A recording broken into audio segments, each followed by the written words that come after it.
Catholic faithful and Christians from all walks of life gathered in Benin City for the 16th Memorial Day celebration of the servant of God, Vivian Ogu, the 14-year-old Nigerian girl who died defending her chastity and whose heroic witness continues to inspire millions. The two-day event featured a major symposium, a sensitization work, a memorial mass, and a medical outreach. A major highlight of the memorial was a well-attended symposium that examined the challenges facing the recognition of African saints, with a special focus on Nigeria.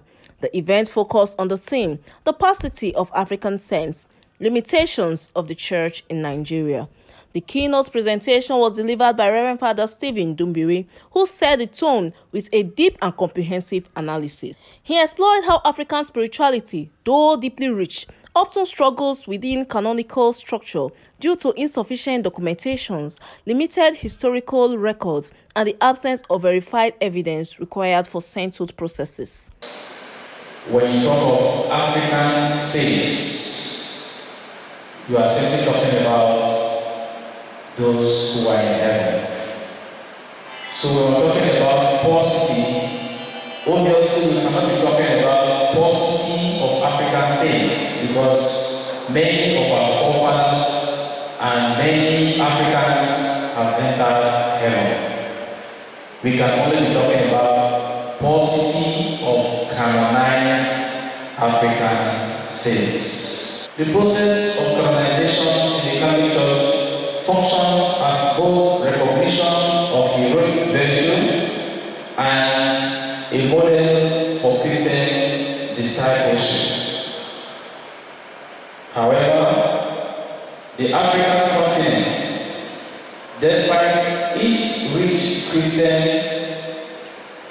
witness, has produced few canonized saints in modern times.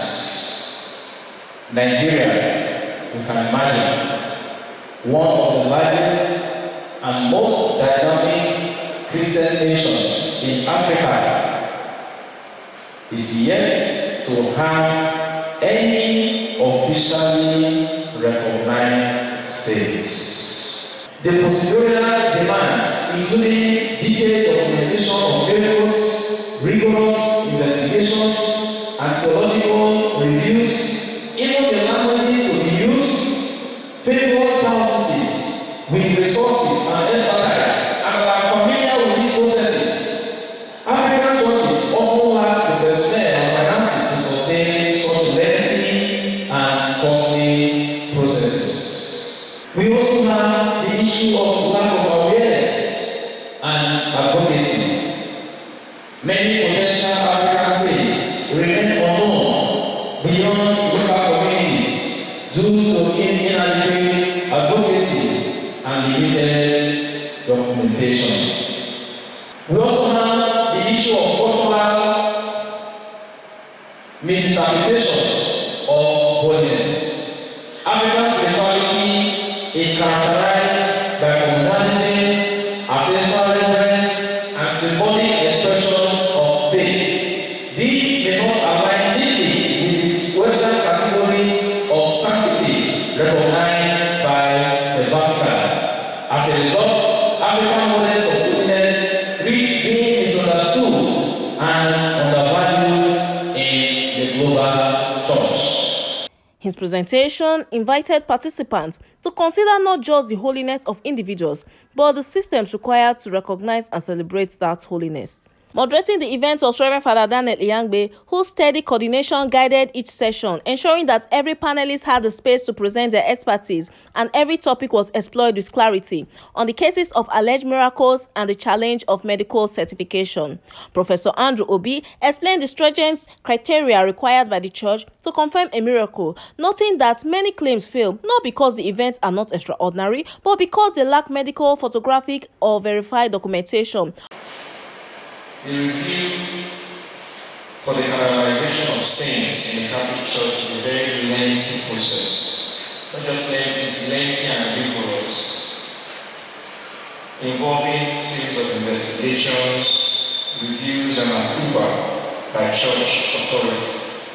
Medically speaking, miracles are often considered as highly improbable Okay?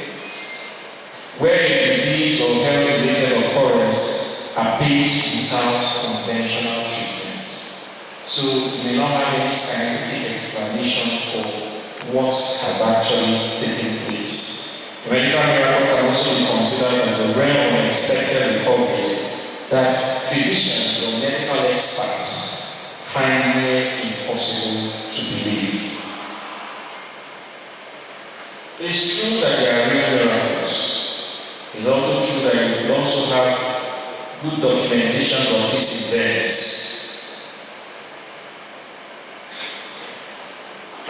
But it's also important for us to know that for a medical or a miracle to be verified as true in the Catholic Church, especially in relation to the process of canonization, it must go through medical certification. And what is medical certification in relation to the Church? It relates to processes that are set up by the Catholic Church to investigate one and also to validate claims relating to. It's important to also know that their primary role is not to prove that a miracle has occurred.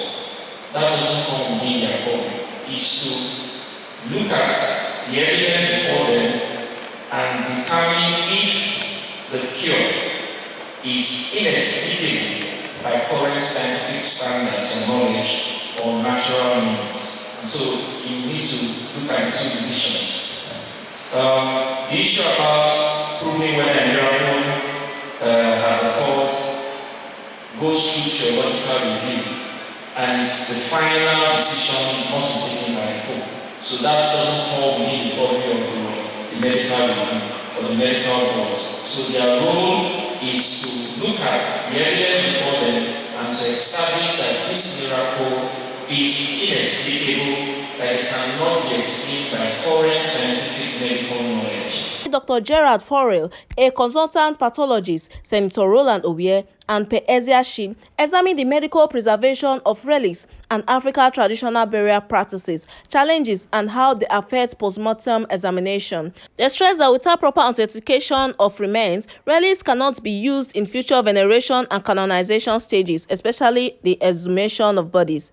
Relics are human remains or personal items associated with deceased individual. What we are talking about is that a person had died and the remains, these remains of the belongings that are associated to that deceased body, if they are certified to be holy, they are known as relics. Postmortem autopsy is key in trying to authenticate. And at times, the postmortem autopsy may go beyond just ordinary autopsy. They want to do some special technique like DNA analysis. When you do a DNA analysis, you want to know if they say the body was buried here 100 years ago, or very sorry 100 years ago, you will take the piece of bone and you will subject it to a DNA analysis.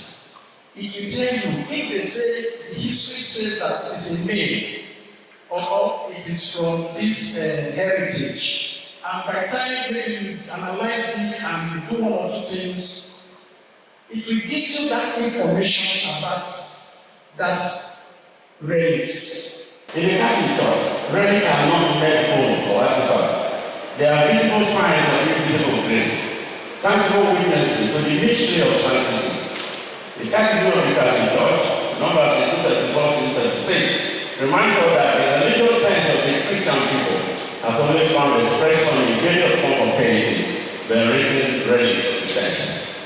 The process of authentication itself is solely liturgical and biblical act, anchored in truth, transparency, and the church universal respect for the dignity of the human body. In the name of the dead belong not only to the family, but also to the ancestral lineage and the land. Before you come out from a grave or which are concerned on yourself, on the head of family or carrier, or in certain cases the communal head of young,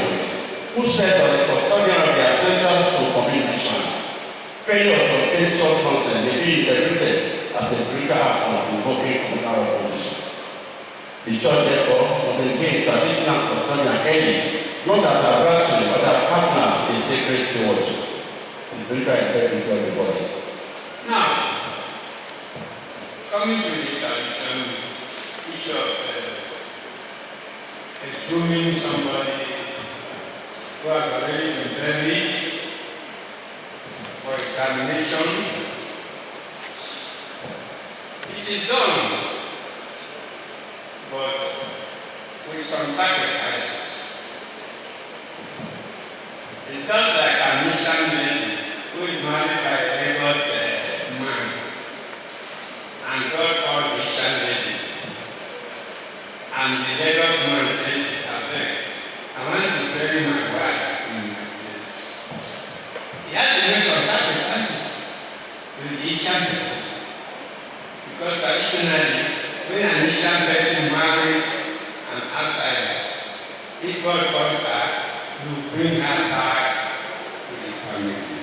Noble Brigadier General Solomon Obekeme of the Knighthood Order of St. John International emphasized that lay faithful and apostolic groups play a key role in preserving testimonies, promoting devotion, and supporting the documentation needed in the cases of saints. When we talk about promoting a cause for sainthood in the church, we often think first of priests, bishops, and church officials. But in reality, the involvement of the apostolic groups is absolutely essential. These groups are societies, solidarities, confraternities, and various lay movements bring energy and credibility to the entire process. 1. Spreading awareness. Lay groups are the grassroots. They help people learn about the candidates' life, virtues, and mission. Through parish activities, meetings, newsletters, and even social media, they keep the candidate's story alive among the faithful.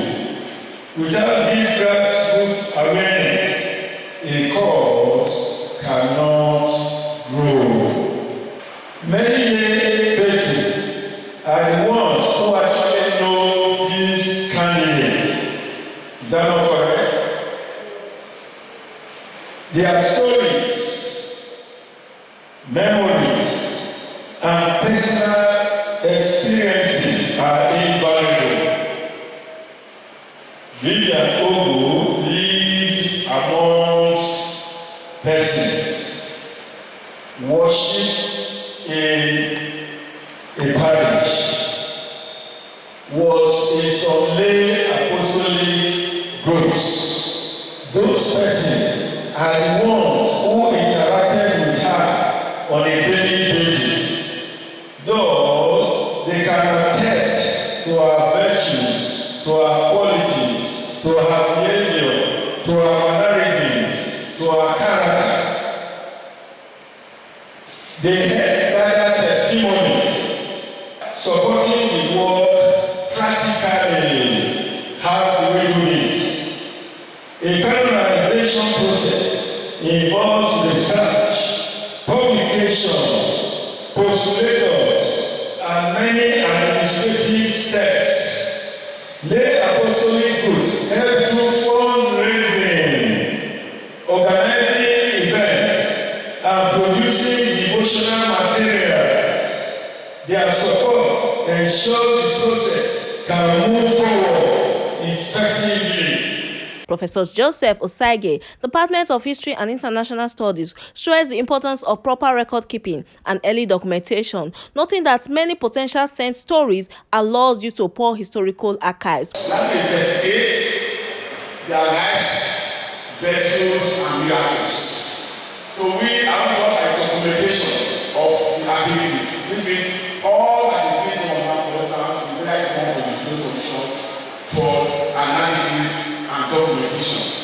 So what requires the duration of one was trying to investigate the life, the saint life, virtues, and miracles. Is that for our person? What it is, how it grew up, we are already doing that now. There were challenges we face because of limited or destroyed efforts. They also have biased and incomplete accounts which people give. Difficulties in verifying miracles also there. What is actually miracle? I don't want to discuss that now. What is miracle and how to verify? What is beyond scientific explanation? You actually have it here. The other one is there. We have interpretation of ambiguous and contradictory evidence is also there. Dr. Adeshina Sowemimo, lecturer, Department of Political Science, University of Benin, examined how insecurity affects pilgrimages, reduces attendance at holy sites, and undermines devotion and spiritual activities linked to potential. Because you are harmless, right? You are gentle because first of all, you can defend yourself. Number one, and number two, if need be, you can inflict severe bodily harm on your attackers. What now makes you gentle is that you have all of these capacities under check. I want to tell you now. There are two verses of scripture. If you are disagreeing with me, you are too willing to agree with me. Let me read to you from John 8:59. I said, and when his opponents picked up stones to throw at him, Jesus now, in the temple, Jesus hid himself and went out of the temple area, escaping their grasp. You go to John 10:39. It says, during the feast of dedication in Jerusalem, Jesus advanced sought to seize him, but he escaped out of their hands. If Jesus Christ I escaped, who are you? The financial cost of causes of saints and multiple responsibilities of the local church was presented by Very Reverend Father Stephen Dumbiri. He explained the heavy financial demands involved in promoting causes of saints and stressed the need for prioritization within the church's limited resources. When the tribunal is sitting, you must make all the necessary arrangements. If you have persons coming from places outside where the tribunal is holding, you have to pay for transportation, pay for accommodation. For instance, our Episcopal delegate for this particular Vivian Ogu case comes from Oka diocese. When he's coming, you have to pay for the transportation, the charter, then go to bring him and take him back. And when he's around, you pay for hotel. You have to say John Kelly Pastor Center. He cannot stay in my place. He cannot say I gave him extra chicken. That was why he gave all the case. So you have to stay on his own and stay in the John Kelly Pastor Center. You have to pay the fees. Another area where people have to pay for the course, especially for ancient courses. For Vivian Ogu, it's easier for us because the parents are here, the siblings are here, we directly drive to their house to ask questions. Imagine investigating the life of someone like Tansi, someone like Odefa, for instance. You have to look for persons. Some of them may have scattered different places. You have to travel to go and look for them. So the cost of that research is also very important to consider. We have also the cost of promotion. People will have to know the person. The servant of God will have to be known. Before the servant of God will be known, money will be spent. You have to buy materials. You can see now some of us are wearing the scarf, we have the handband, we have the badge. These are produced with money. So people will have to buy them. Later that same day, the program continued with a roadwork sensitization against gender-based and sexual violence. The work aimed to create awareness, promote safety, and encourage community actions in promoting vulnerable groups. The roadwork started from St. Albert Catholic Church in Iben and ended at St. Patrick's Catholic Church, Ugbowo. The two-day celebration climaxed with a memorial mass held in honor of the servant of God, Vivian Ogu, followed by a free medical outreach. The homilist, Reverend Father Christian Enataya, encouraged youth to emulate the life of Vivian, who preached purity and defended it. He also encouraged lay faithful to continue promoting her cause for canonization. The mass was concluded with a thanksgiving led by the parents of Vivian Ogu. After the mass, there was free medical outreach, which was a legacy of Vivian Ogu. During the outreach, participants received free eye checks, blood pressure monitoring, vital signs assessment, and free medications. The outreach served as an act of charity, reflecting the values of compassion and service which characterize the life and witness of the servants of God, Vivian Ogu.